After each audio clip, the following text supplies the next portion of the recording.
Hi guys. Alrighty. I'm here today to show you a new journal cover that I have made. It still needs a couple of coats of varnish just to seal all this paint in. So this is the journal cover. So all I need to do now is insert the signatures. Obviously I need to make the signatures to start with, and then we will put the signatures in and yeah, dress this little girl up. She's so pretty. I haven't done a cover like this in a long time. I've been very lazy. I was actually working on a box which I will grab to show you. Alright, now here is the box that I was working out on, and it actually gave me the inspiration to make this. So here's my little box. It's all made using cardboard, and yeah, it's so very cute. I do have a catch that I need to put on this, but I want to give this a coat of varnish as well as this, so I can do both of them together. So yeah, I was making this and I just had a flash in my brain that said you need to make a journal cover with the same process. So I did, and I think it turned out wonderful. I actually really love it. Yeah, so what I will do is I did plan on doing a step-by-step video. I did start it on how I put the cover together. I just didn't show how I joined it because silly me. I tell you what, sometimes I can be as dumb as a bag of rocks. Like, seriously, yeah? Dumb as a bag of rocks. Don't ask me why I have rocks, and I literally have rocks from the garden. I just they struck me and I just picked them up and I put them in a bag. So it reminds me of how dumb I am, right? So anyway, I use this program to record with my webcam, which is over the top of my desk, and I use this program or application called OBS Studio, and it has a start streaming because I used to stream on Twitch a while back. Who knows, I might go back over. I don't know. I just needed a bit of a break due to mental health issues, I guess, if you want to call it that. But anyway, I digress. So anyway, it has a record button which you have to hit with the cursor of your mouse. And me being me, you know, this, I thought I had pushed my little mouse button to record, and I recorded the whole process, and it wasn't even recording. So I apologize about that, but I did put something together for you guys anyway. So yes, so I will fast forward it because it's very tedious, and I will show you what I can of how I made this, inspired by this. And I do plan on making a little tiny notebook slash like a logbook to put in here and have this as a, you know, a set. I don't know. I think my son wants it. I don't know what's going to happen with this, but I can always make another one, right? So anyway, so this little treasure inspired me to make this, and I really had a good time. I enjoyed it a lot. So anyway, guys, with no further ado, let's get into the video. Alrighty, now this journal cover that I'm about to make is a piece of copy paper folded in half. So basically we call it A4 here, and it just goes in your printer machine, and just the basic size, and it's just folded in half. So that's how big this cover will be lengthwise and widthwise. I do put the measurements up for you guys so you know. But yeah, so I'm just using, to make the cover, I'm using an old beer carton. I've used 2 of them, and I got 3 panels. I needed 3, because it's very thick card to start with. I wanted a thickness of 3. So basically 3 pieces of card stuck together for the front, back, and the spine. So that's what I'm doing here. I'm just cutting these to the length that I want. So I need 6 pieces all up, as well as 3 pieces for the spine.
once I've cut all my pieces out, I then take them outside and I give it a rough sand. It just gets rid of that gloss that's on the top, so that it's just a lot easier to stick and sandwich them all together. I'm going to be using a glue called Gorilla Glue. It's a very, very, very tacky PVA. And I love using it on my covers because I know once these things are stuck together, it's not going to go anywhere. So I'm a big fan of the Gorilla Glue. So yeah, I will stick them together, and once I've stuck two pieces together, I will put them underneath my mat to dry. Then I bring them out and I add the third piece and I put it back underneath my mat, and I leave it there overnight, so that way I know, and I put a couple of heavy books on top of my mat as well, so I know that whatever's underneath is going to dry flat.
I'm cutting some 1 centimetre wide strips.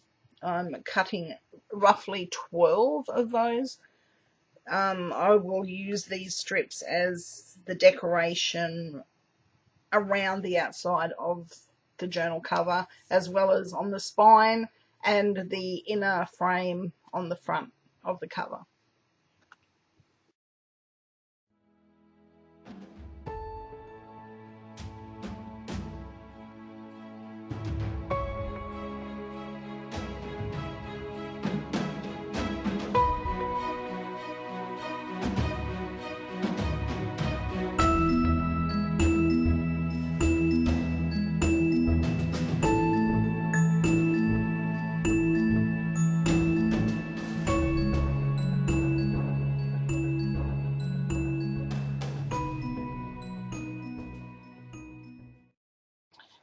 So here is what they look like when they're all stuck together. It gives you a very thick card. Like I said, it's a thick card stock to begin with because it has to hold, you know, like beer. But when you put 3 together, it makes perfect card, like cardboard. It is really brilliant. And the glue is very strong. And yeah, so it's all stuck together nicely. So here I'm just unraveling some paper bag handles. You can get the flat handles, or you can get these ones that look like raffia and they're all wound up tightly together. Well, I'm a bit weird and I save my paper bag handles as well as the paper bags. So I will be using these bag handles to cover the entire journal. So I will do the front cover, the back cover and the spine with these paper bag handles, and I will be using just regular PVA, just white wood glue, to stick it all down. And what happened is I thought I was recording me making and putting this thing together, so I apologize. But what I do is I use some strips of cotton fabric to hold the pieces together for the hinges on the journal, and I cover the journal cover with, I'm using a KFC, you can probably see it up the top of the screen there, a KFC takeaway brown paper bag. So I use that to cover the outside edges of this board, as well as the fabric that joins the stuff together. And I just basically cover the whole thing with brown paper bag. It just gives it that extra bit of protection and extra layer of thickness. So once I've put down the KFC paper bag on top of this card, I then, once it's dry, I let that dry again overnight, because, you know, it's fairly wet when I'm finished. So here you can see it's completely dry and ready to go for the next stage. So now I'll be putting more glue on top of it, and I will be putting down these paper bag handles.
So once these paper bag handle strips are all glued down, trimmed, and once again left to dry overnight, it's very important when you're working with multiple layers of things that's wet with glue to allow them to dry between stages. Otherwise it will take forever to dry and you'll have a soggy, smelly mess. Seriously, learn from experience, guys. So here I am now just putting these strips down. So I proceed to put them around the outside of the front, then I will do the back, and then I'll concentrate on the spine. Unfortunately, I had to stop this video right when I was getting started because I had to go and cook dinner for the family. And when I come back, I sat down and just did it without even thinking of putting the camera on, so I apologize. But I will show you the completed look. And yeah, I do try and give you something. So you'll probably see me using this little guillotine to cut these strips. Even that small of a piece of cardboard, I cannot cut in a straight line, and I, want my edges to line up fairly neat. So I will be using the guillotine and not scissors. I don't know how I ever managed to pass kindergarten. I'm serious. But anyway, yeah, so once all that's down, and I'm rambling, so I'll just let you watch.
So yeah, it was during this process that I had to go and cook dinner for the family. But I have managed to put together some photographs for you. So once I've got all these strips stuck down and dry, I then cover the joins with some texture paste. I sand that back. And I was playing around with a stencil and texture paste on the front cover. I didn't really like that look, and I came across some metal filigree, I don't know what you call them, little flat plaquey things. Just there, I don't know. they're in my stash, so I use them on the front of this cover as well as some other things. My cat decided that he was going to stop play by jumping on my desk, so I had to take the entire thing outside and paint. So I gave it a paint of white gesso, I let that dry, then I gave it a paint of black gesso, I let that dry, then I decided I wanted to put some bling on the front, some what are they called, flat back pearl things, so I stuck them in place, allowed those to dry. Then I proceeded to give everything another coat of black gesso, let that dry, and then I went ahead and painted the entire thing with some metallic paint. So yeah, I hope you've enjoyed this process, guys. I'm sorry I couldn't go step by step with you, but yeah, I hope you've enjoyed this video nonetheless. So anyway, guys, thank you so much for watching. Take care, and until the next video, bye for now.